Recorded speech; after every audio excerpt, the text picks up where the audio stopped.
Welcome back to the files. If you're new here, this channel is where we open the cases that most families bury in silence. The stories that get whispered at funerals and avoided at Thanksgiving. The ones where someone finally decided, enough. Today's case? A masterclass in quiet betrayal. Imagine spending years being the responsible one, the one who studied, the one who sacrificed, the one who never asked for anything.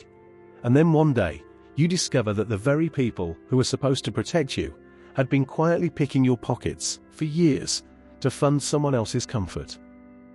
This is the story of Daniel, a first-generation college student, a self-made man, and the family's designated ATM. Open the file. Let's begin. My name is Daniel, and I grew up in a house with 3 rules. Kayla gets what Kayla wants. Dad doesn't ask questions. And I was supposed to be grateful just to be included. Kayla is my younger sister, 3 years younger and approximately 30 years more important. At least, that's how it felt growing up. She was the one who got the birthday parties with the rented venues. I got a cake from a grocery store if I was lucky. She was the one who got tutors when she failed math. I was told to figure it out. And my parents? They weren't cruel people. I want to be clear about that. They weren't monsters. They were something almost harder to argue with. They were believers.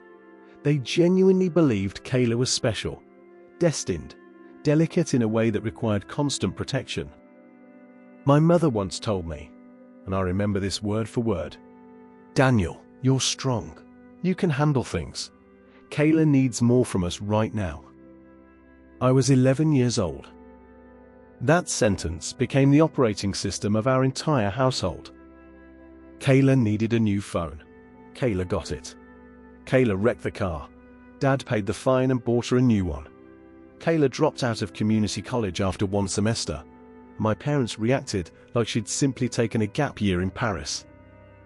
Meanwhile, I worked 2 part-time jobs through high school, kept a 3.8 GPA, and earned a partial scholarship to a state university.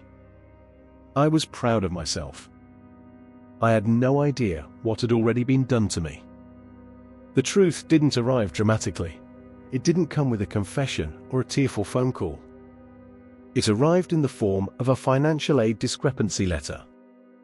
I was 19, second semester of my freshman year, sitting in the university's financial aid office when the administrator, a soft-spoken woman named Mrs. Parsons, slid a document across the desk and asked me to verify my family's reported assets.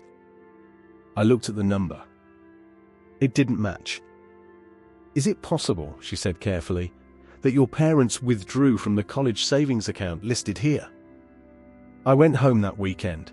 I sat down at the kitchen table, and I asked my parents, calmly, what happened to the college fund, the one my grandparents had started when I was born, the one I had been told for years would cover my first 2 years of school. There was a long silence. Then my mother looked at my father, and my father looked at the table. And Kayla, who was sitting right there, eating cereal like this, was a completely normal Sunday morning, said, "Oh, they used some of it for my car, the one I needed for my internship. You were getting a scholarship anyway, Daniel. It's not a big deal." Not a big deal. $11,000. Gone. For a car, Kayla drove for 8 months before she quit that internship. My father finally spoke. He said, and I will never forget this, "We were going to tell you. We just thought you'd be upset." I looked at him for a long moment. "You were right," I said. And that was the moment something in me went very, very quiet. I didn't explode that day. I want you to understand that. I went back to school. I took out loans. I picked up extra shifts at the campus library. I graduated in 4 years with a degree in accounting and a debt load. I spent the next 5 years paying down, alone methodically, the same way I did everything. And I built a life, a real one, a good one. Fast forward 6 years. Kayla is getting married.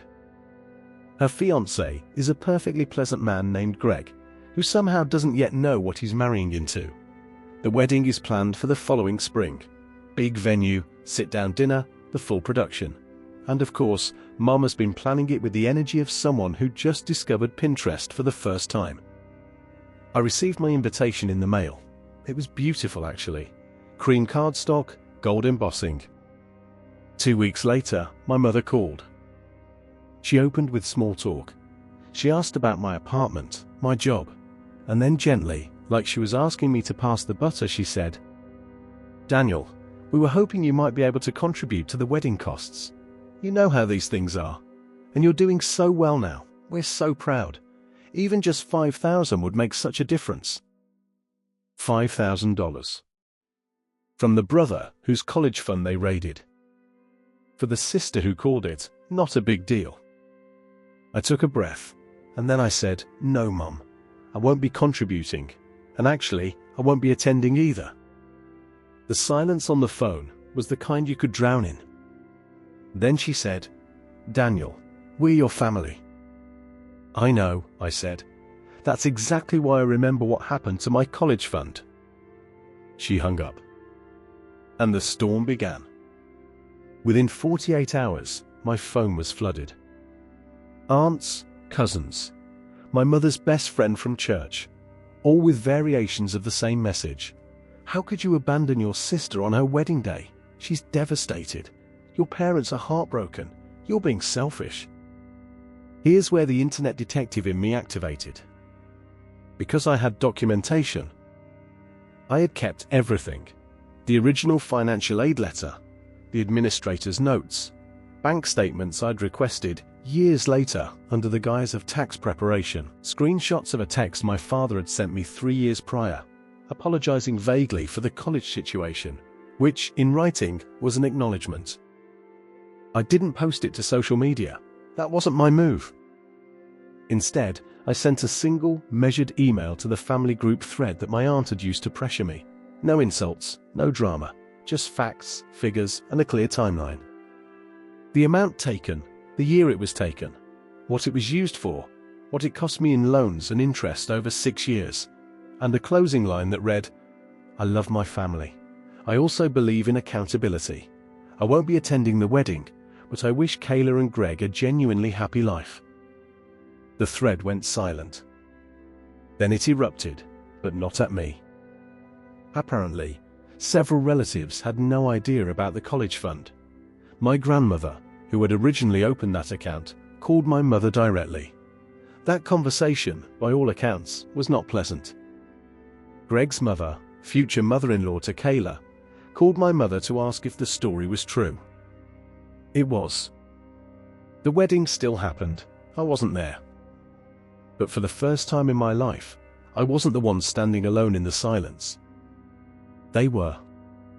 Before we close this file, here are the updates. Update 1.